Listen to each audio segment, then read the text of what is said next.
ભીમાજી ઠાકોર આવા સરપંચ બનેલા જાવું પડશે વિરાજીના ફોન બે આવેલા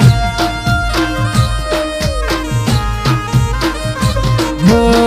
સાચોર જિલ્લામાં ટીકમોજી ઠારકો ચલાવશે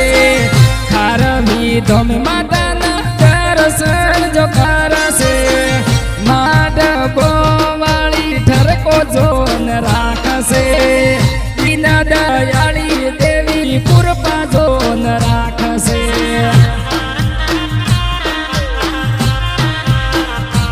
હા ગોયલ પરિવારના કુળ જોન મનેલા ગોયલ પરિવારના કુળ જો મનેલા ઢબો વાળી માં દર્શન જોયા પસે દીન દયા